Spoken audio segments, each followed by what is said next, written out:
war not just between Muslims against and non-Muslims, but also between any other, social political establishment against the competitors. So conflicts and wars were the establishment of global civilizational construct in the past, at least until World War II.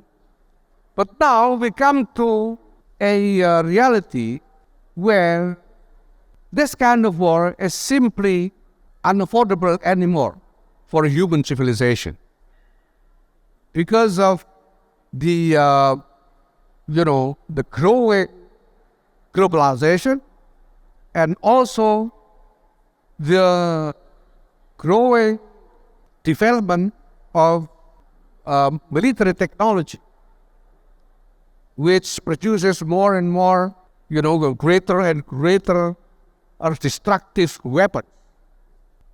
And the international community actually then was very early aware of this reality, that there was an international consensus created to create a construct where wars can be more, prevented, avoided, and global security and stability could be more achieved. That's how the United Nations Charter was created. And it is what the charter was for, to prevent a globally destructive war and to strive for more global security and stability. Now, so with this, and this, starting with this charter, the UN Charter, then emerged a new construct of global civilization, which no longer is based on military competitions among imperiums, but based on international consensus, more on international consensus. Now, Nahdlatul Ulama then, after long and actually painful discussion, examination, research, we came to the conclusion that this international consensus, namely the United Nations Charter, was the starting point of the emergence of this new global civilizational construct, represented by a new emerging international order. It is the international order that we have now. And based on this new international order, then emerged also the logical, consequential needs, including the needs to, to correct the mode of interaction between various different groups of identity, including religious identity.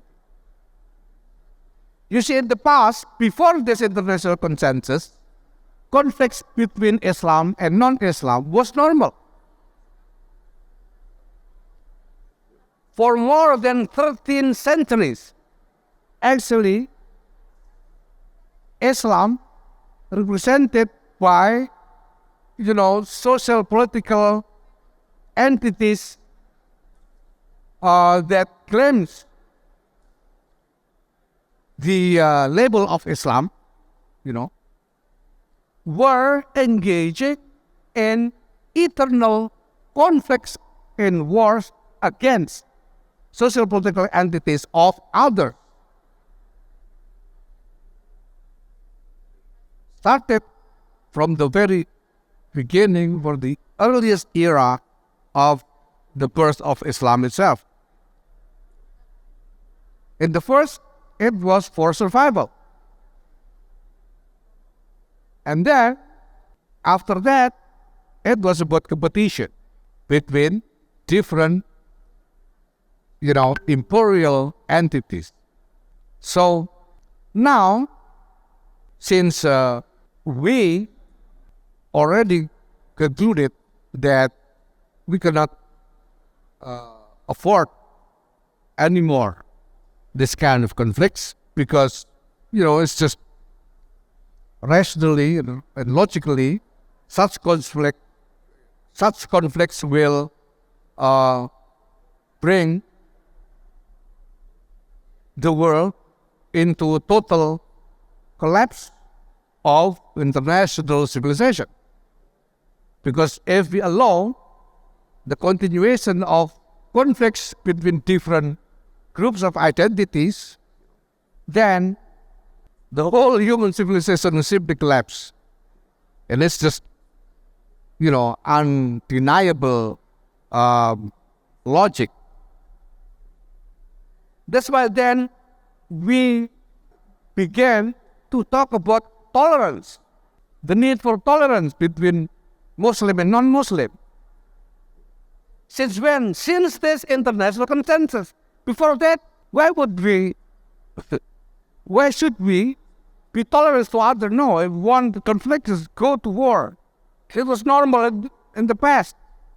That's why we did not tolerate the allies, military, when they arrived in Surabaya to, reclaim Indonesia under Dutch authority.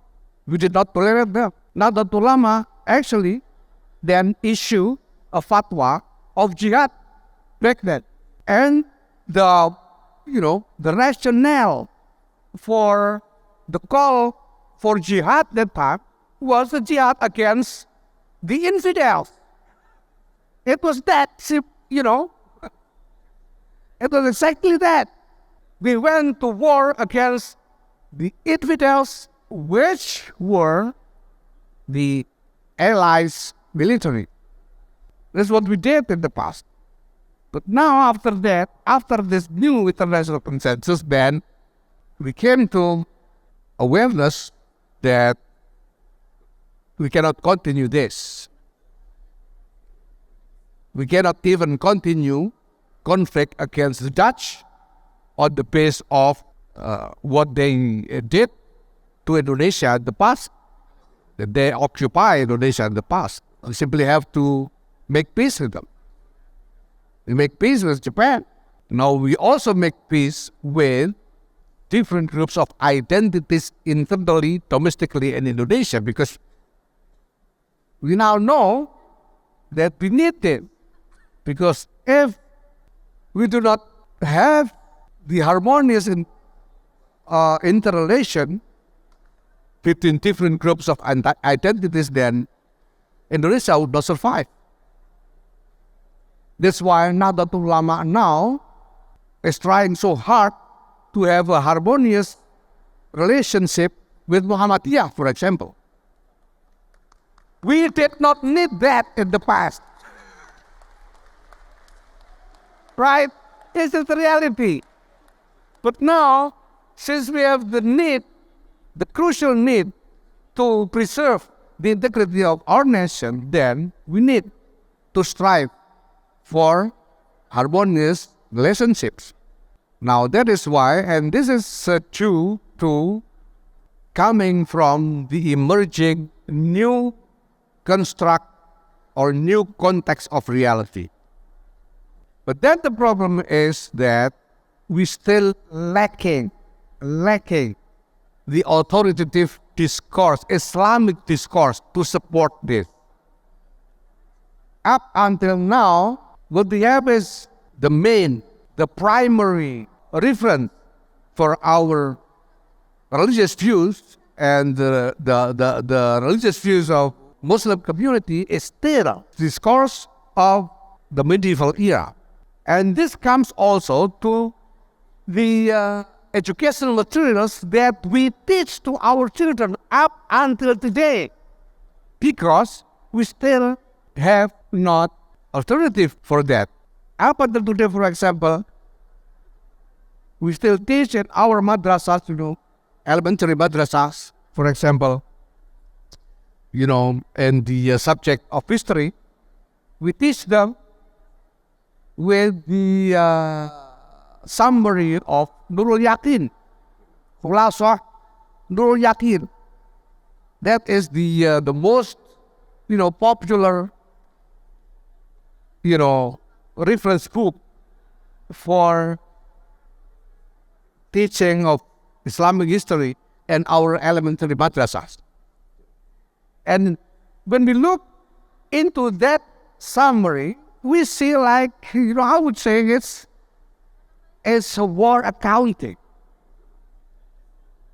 In that books, what is recorded in that book is battle accounting. In this battle, how many, casualties, how many were captured, how much was the ghanima, and so forth. It's just like a debit and credit of battle. And that implant a mindset in our children about the continuation of conflicts against others. So we have a big problem here, ladies and gentlemen. A big, big problem if we truly want a new civilizational construct. And if we really care, we need to generate alternative discourse on this problem, and then we need to work even harder to generate, educational reform in our, religious teachings, our religious educational institutions. So that's why recently in February the 6th, Nahdlatul held an international conference that we call the International Conference on the Fiqh of Civilization. The first. So we name it as the International Conference on the Fiqh of Civilization, the first, because we intend to have it as a regular agenda. At least, if we can, we want to do it annually or at least biennially, because we have so many problems to discuss related to this matter.